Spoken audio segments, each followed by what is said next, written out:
It's week 4 of my video diary, and my friend's leaving today. I'm very, very sad, very emotional. I'm also very sad that my cat's died, which is going to be more noticeable once she goes. I guess I feel fragile.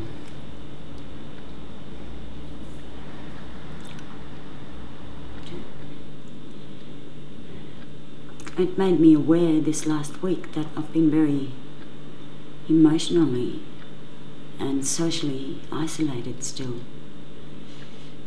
My only escape has been gambling for many years.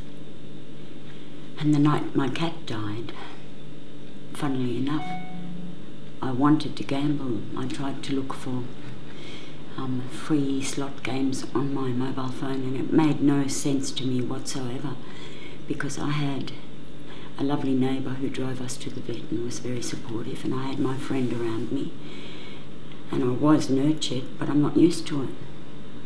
And I still wanted to escape into that lonely, insular existence that's gambling.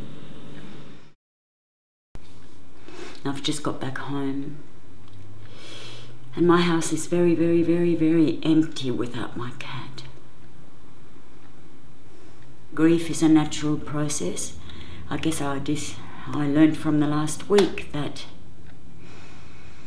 the chance of me being stuck in complicated depression due to grief, unresolved grief of the death of my mother, unresolved grief of the difficulties of my childhood, the chance of that being the case is very, very real. And it's been a real eye-opener for me to think that all those years when I felt such compassion for people at gaming venues, and especially when I heard some of their personal stories,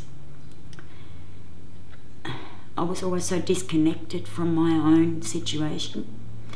And it does take a friend, it does take another human being to help you through hardship. A machine can't do that. No amount of money won could help with the hardships of life. It's week 4 of my video diary, and I didn't make it last Wednesday when I went into town to have my photo taken for self-exclusion. I didn't make it, and I gambled. I gambled my wages. I work every second weekend. I gambled my wages. I was meant to be at self-exclusion in the city at 10:30, and before I even left home I realised I'd got the public transport wrong, the times. Maybe I'm too hard on myself, but I was already really frustrated and frightened that I would gamble. I'd withheld the night before when my neighbour came, and the next morning I guess I ought to have made a phone call. I'm still not reaching out. So I gambled my wages. Then I got another non-bank lending loan, short-term loan, from a non-bank institution.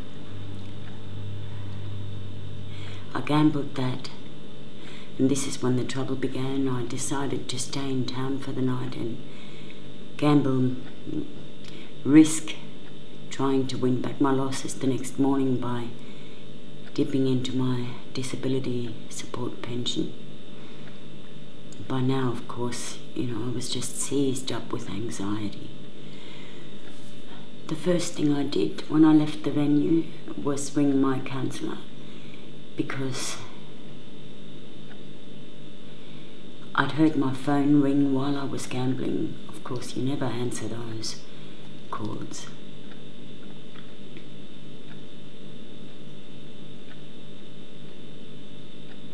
So I'd ignored it.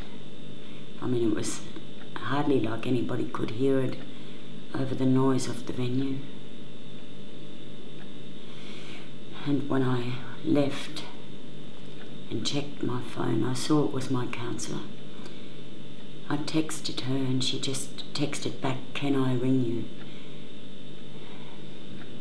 I said yes.